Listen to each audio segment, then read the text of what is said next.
Assalamualaikum warahmatullahi wabarakatuh.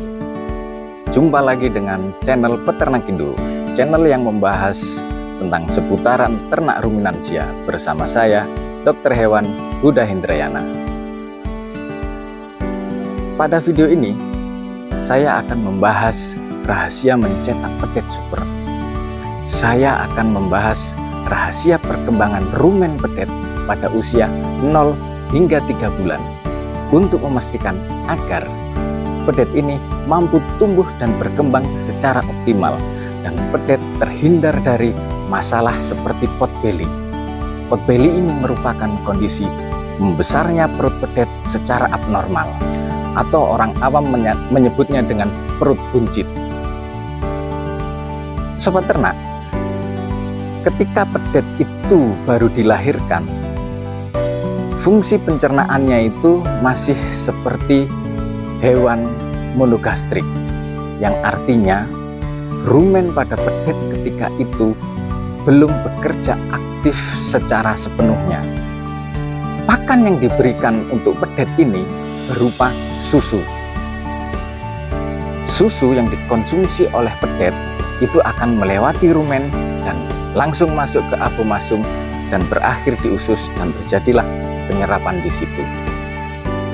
Pada usia ini, fungsi rumen belum berkembang dengan baik, dan di dalam rumen itu sendiri belum terjadi proses fermentasi.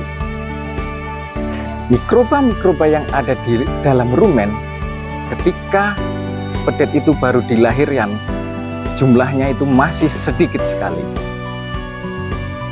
Pada 5 hingga 8 jam setelah petet ini dilahirkan, beberapa jenis bakteri seperti bakteri E. coli, Clostridium, dan Streptococcus bovis sudah mulai ada di dalam rumen petet. Lalu pada hari keempat, bakteri ini mengalami peningkatan jumlah populasi. Dan ketika pada hari keempat itu juga biasanya bakteri jenis Lactobacillus, bakteri asam laktat, bakteri amilolitik, dan ruminocola juga sudah mulai ada di dalam rumen petet. Memasuki usia 1 minggu, bakteri seperti Ruminococcus, bakteri Fibrobacter, bakteri proteolitik, bakteri selulitik, dan bakteri lignoselulitik, serta bakteri methanogens itu juga sudah mulai ada di dalam rumen.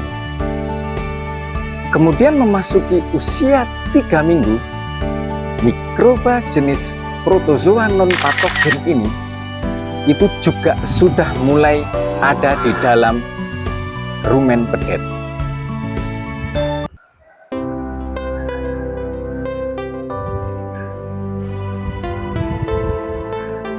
Ketika petet memasuki usia 3 hingga 8 minggu, inilah masa transisi rumen.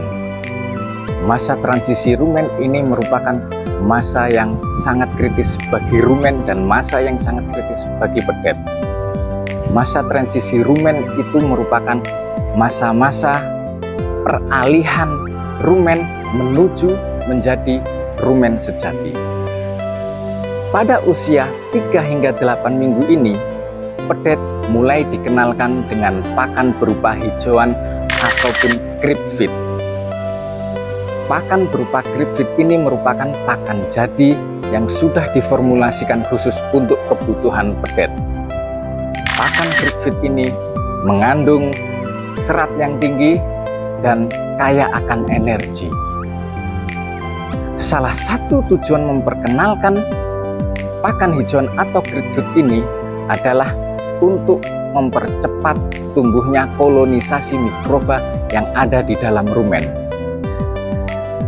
Pada usia ini, fermentasi barulah terjadi dan barulah fermentasi itu bisa menghasilkan VFA, volatile fatty acid, yang menghasilkan 3 asam lemak terbang yang utama, yaitu asam lemak, asam butirat, asam propionat, dan asam asetat. Pada usia pertengahan 3 hingga 8 minggu, biasanya pada usia 6 minggu, mikroba-mikroba yang ada di dalam rumen pedet ini mengalami puncak perkembangan jumlah populasi bakteri yang sangat tinggi. Namun, meskipun demikian, perlu bagi kita untuk lebih berhati-hati dalam memberikan pakan hijauan. Jangan terlalu dini dalam memberikan pakan hijauan ini.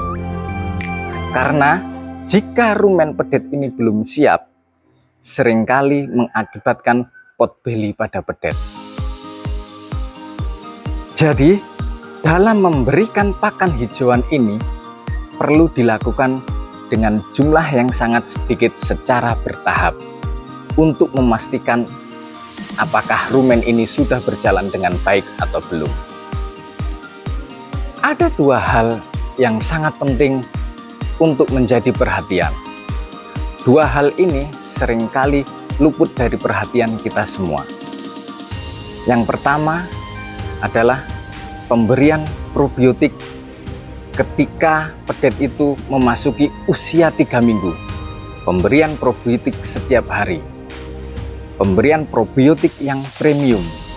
Probiotik yang mengandung bakteri amilolitik, bakteri selulitik, bakteri proteolitik, dan jamur. Lalu yang kedua itu apa? Penyemprotan probiotik pada lingkungan kandang di sekitaran pedet. Penyemprotan probiotik ini dilakukan secara rutin dan berkala. Apa tujuan dari penyemprotan probiotik ini? Penyemprotan probiotik ini bertujuan untuk menumbuhkan bakteri-bakteri atau mikroba yang baik pada lingkungan kandang di sekitaran pedet. Terutama ketika 1 minggu sebelum pedet itu dilahirkan hingga pedet itu berusia 3 bulan, lakukanlah penyemprotan pada lingkungan kandang di sekitaran pedet. Dengan tujuan apa? Dengan tujuan untuk menciptakan ekosistem mikroorganisme yang baik, yang bisa menekan perkembangan mikroorganisme atau bakteri-bakteri patogen. Karena sobat ternak, pada dasarnya sebenarnya mikroba-mikroba yang ada di dalam rumen pedet ini semuanya itu berasal dari luar tubuh pedet yang berada di sekitar lingkungan kandang dan sekitaran pedet itu. Kombinasi dari dua cara itu, jadi pemberian asupan probiotik ketika usia 3 minggu dan penyemprotan probiotik di lingkungan kandang ini, itu sangat membantu dalam perkembangan mikroba yang ada di dalam rumen. Sangat membantu jenis dan jumlah mikroba yang ada di dalam rumen. Sehingga ketika pakan CRIPFIT itu diberikan kepada pedet, itu bisa dicerna secara optimal. Dan ketika pakan hijauan itu sudah mulai diperkenalkan, maka akan segera terjadi proses fermentasi.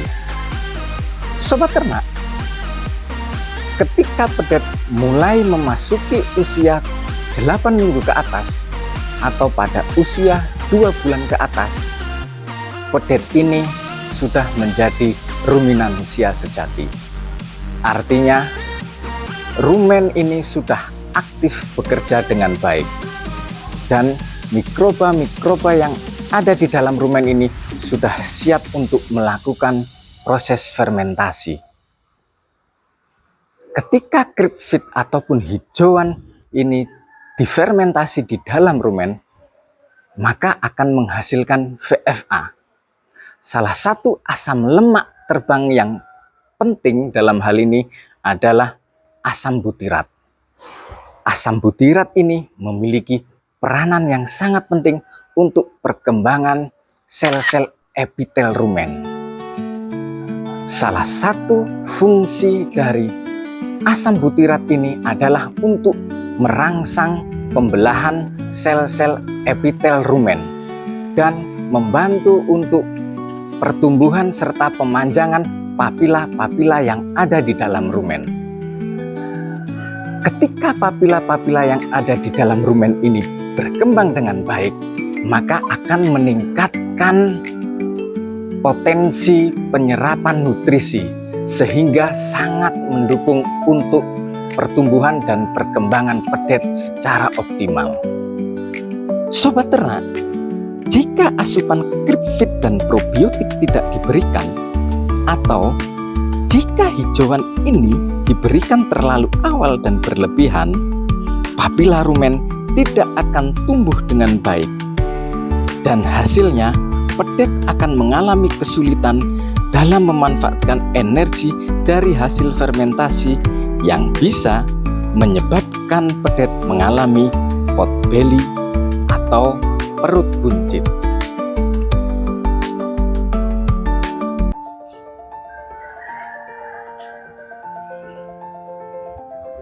Jadi sobat ternak, apa yang bisa disimpulkan dari ini semua? Langkah-langkah apa saja yang perlu kita lakukan ketika pedet berusia 0 hingga 3 bulan pertama untuk memastikan perkembangan rumen pedet sehingga pedet bisa tumbuh secara optimal dan pedet terhindar dari masalah pot belly. Yang pertama adalah pemberian susu yang cukup pada fase awal monogastrik. Yang kedua, pemberian pakan berupa Gripfit dimulai semenjak pedet berusia 3 minggu. Yang ketiga, pemberian asupan probiotik yang premium dimulai sejak pedet berusia 3 minggu untuk memastikan perkembangan rumen itu bisa berkembang dengan baik. Keempat adalah penyemprotan lingkungan kandang yang ada di sekitar pedet secara rutin dan berkala.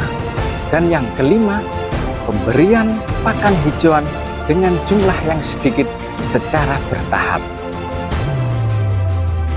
Jadi, dengan langkah-langkah ini, saya yakin sobat ternak bisa mencetak pedet super yang sehat dan produktif. Kesehatan rumen ini sangatlah penting. Ketika rumen itu sehat, otomatis sapi pun sehat. Ketika sapi itu sehat, otomatis produksi daging maupun susu jadi meningkat. Dan ketika produktivitas meningkat, maka biaya pemeliharaan pun menjadi hemat. Jika dirasa informasi ini sangat bermanfaat, jangan lupa like dan subscribe-nya, serta share sebanyak-banyaknya kepada sobat ternak yang lainnya. Saya Dr. Hewan Huda Indrayana dan kameramen yang bertugas serta pedet-pedet yang ada di kandang dan rumput-rumput yang ada di ladang mohon undur diri. Wassalamualaikum warahmatullahi wabarakatuh.